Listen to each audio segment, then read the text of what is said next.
Ano naman, Ate Jo, isang advice ni Ate Rachel na binigay sa'yo na hindi mo makakalimutan? Makakalimutin ko. Oo nga pala. Dapat pala, bago ako pumunta dito, nireview ko muna. Ayun, pinaka-tumatak na lang sa'yo. Tumatak. Ay, naku. Teka lang naman, give me time. Pwede unahin mo siya. Sige. Ikaw muna. Diba? Ano yun? Sige, ito. Iba yung isayo, ate. Pag hindi okay or may pinagdadaanan, anong klaseng comfort ang gusto niya, ate? Makinig din. Kasi nagve-vent din siya sa akin. Tapos, pag na-release niya na yon, okay na siya. Alam mo, may mga moments pa yan na, di ba pag ikaw naalala ko, pag ako. May mga moments pa yan na kakain yan siya, masarap pagkain niya. Dahil, sasend niya sa akin, sarap ng pagkain ko. Okay, pag-grab mo sa akin. Ganun kami. Pinapag-grab niya ako ng pagkain. So, balik tayo. Napadalang kita ng pagkain. Pipicturean ko. Consistent yan. So, ang dami kasi si Buday na words of wisdom eh. Alam mo yun, na every, Day, yan nga, may maalala ka ba? Para ako na mag-elaborate. May naalala ka ba na may sinabi ka sa akin? Ang dami kasi, hindi ko lang talaga ma-specify. Ay, ako, meron. Naalala ko. Sige, sabihin mo. Elaborate ko. Yung advice yung sinasabi ko sa kanya na wag mo. Ayusin mo ang...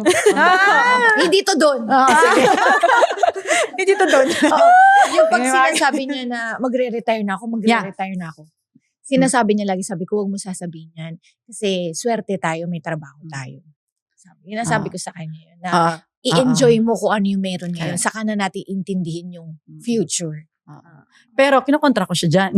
Sabi niya, hindi, pagod ako. Hindi. Mina-mindset ko kasi sarili ko. Kasi kailangan may plan ako after. Gano'n naman sa kanya. Kasi ang difference kasi namin ni Rachel, for example, pag off-season, nakakagala siya. Nakaka-vacation siya. Unlike sa akin, pag off-season, army agad ako. Puro trabaho ako. So, dalawa ang function ko. So, nakaka-drain talaga siya. So, umabot na ako sa point na like ako makapagsabi na complied na ako sa career ko. Happy na ako sa kung anong tinakbo.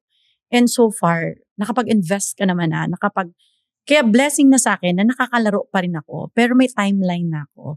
Alam mo yon na parang this time, gusto ko rin i-mindset yung team. Alam mo yon yung iwanan mong team, dapat i-mindset mo rin sila.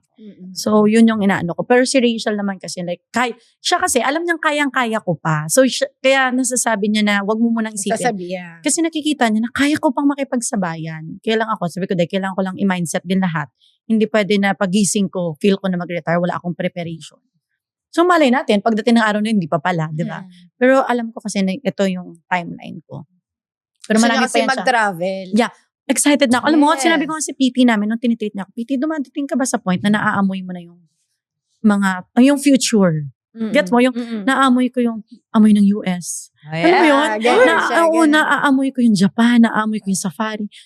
Ganon ako nagki-crave ng mag-relax. Kasi for so long, lagi lang ako kayod ng kayod. And hindi lang isang team Hindi lang indoor. May beach volley akong na sisingit sa indoor ko. So, sobra na akong grateful ako sa lahat ng blessings and sa opportunities and sa tiwala ng mga teams and coaches. Pero mapapagod ka talaga. Mababurn out ka. Wala nga akong ganun. Hindi ako nakakabakasyon. Hindi siya nakaka-reset. Never. Hindi ako nakaka-reset. Opo, tama. After for example, 2 weeks break, diba, puro duty. Pagbalik na, training na ulit, di pa ako nakaka-reset. Usually, ang punta ko sa ibang bansa is laro. Hindi siya, perks lang siya ng paglalaro ang alis ko. Hindi siya yung intentional na lumabas ako para magbakasyon. Then after, magko-coach. Alam mo yan, kahit isang team, magko-coach ka. Siyempre may army ka pa rin, trabaho ka sa army. So, gusto ko na gigising ako, na control ko na yung oras ko. Hindi yung gigising ako na, ganitong oras gigising ako. And after ng training, magpapahinga ako kasi pagod na pagod ako. So, ubos na yung isang araw mo.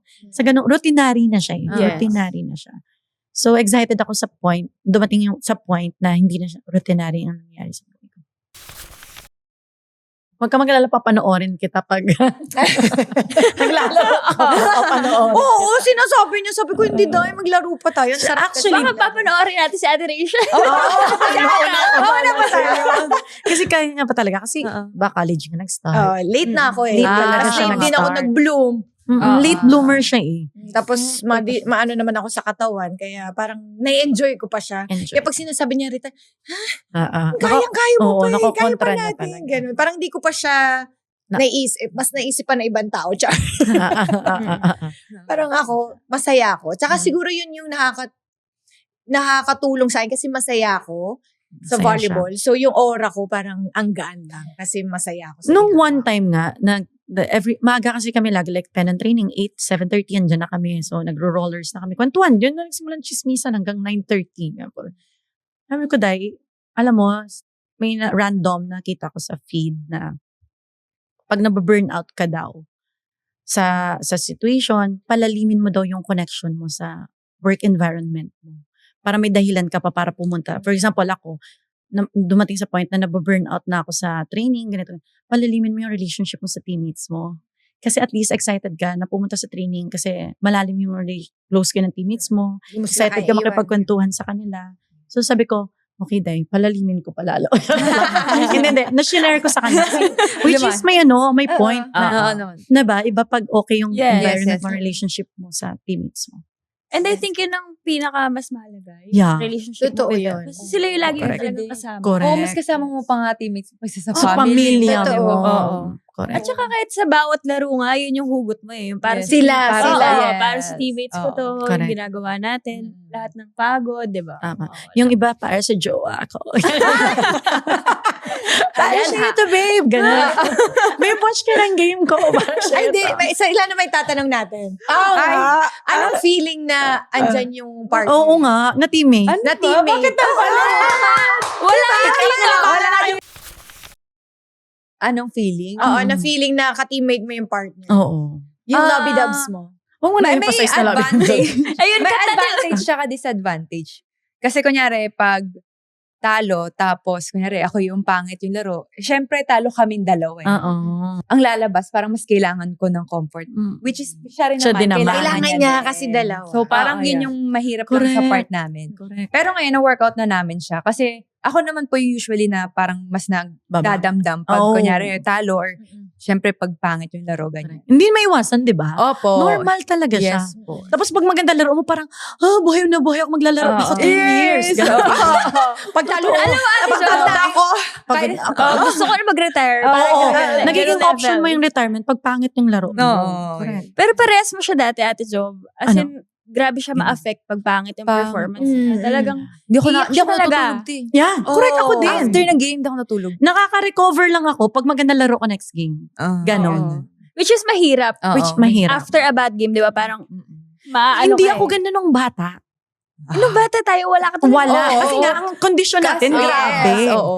Kaya nung nag-usap nga kami ni Lai, sabi ko, Lai, before, wala tayong bad game. Wala tayong gising na bad Yes. game. Oh, yes. Oo. Kahit puyat ako, pagising mo, pagpasok mo sa court, wala pang proper stretching. Hindi ko in-encourage yung walang Yeah. stretching. Oo, Hindi, yes. tsaka parang wala kang doubt talaga sa wala. Tsaka laro. alam mo yung laro. feeling na pagpapasok ka ng court, ay, maganda laro ko. Yung Correct. ganun feeling na, Oo. diba? Dati, Confident ganun. ka. Yes. Sabi nga nila, alam mo, ano Teg, ka, nagka-questionin mo na yung sarili mo. correct.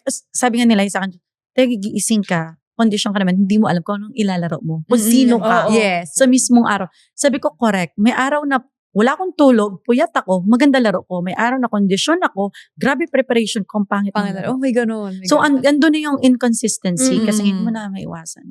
Yes. Ang hirap, no? Ang hirap nang maging athlete. Yeah. Doon din ako napapagod. Yun ang sinasabi ko kay Rachel. Dahil ayoko na magkasakit.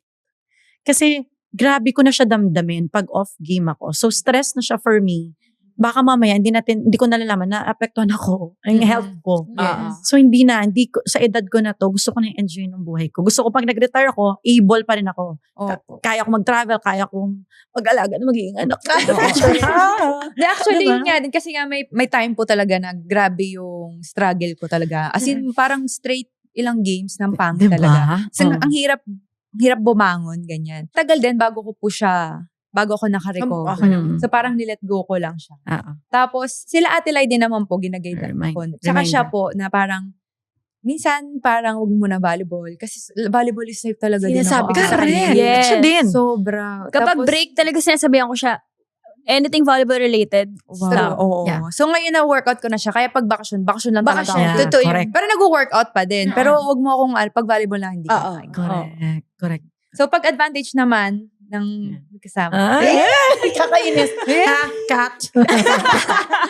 Ano po, ayun, syempre pag maganda laro mo, parang, Maganda laro mo. Kain tayo. libre ko. Diba? Pamper, pamper. Oo, ganun. Tapos, pag may mga team building, Makikita mo yung light, no? Kasi yung ngiti niya. Blooming. Oh, In love. blooming. Yeah. pag may mga trip po yung team, Magkasama. syempre kasama. Correct. So, masaya naman po. Nalibre ang natin, travel. Yes! Diba? Perfect. Oo, Diba? yes. Maka-moment naman tayo. Tama yan. Grabe! Nabitin na naman tayo sa kwento ngayon! Kung gusto mo pa ng dagdag kwento, huwag mag-alala! Pag may time, kita tayo ulit sa susunod na episode! Grab a spot!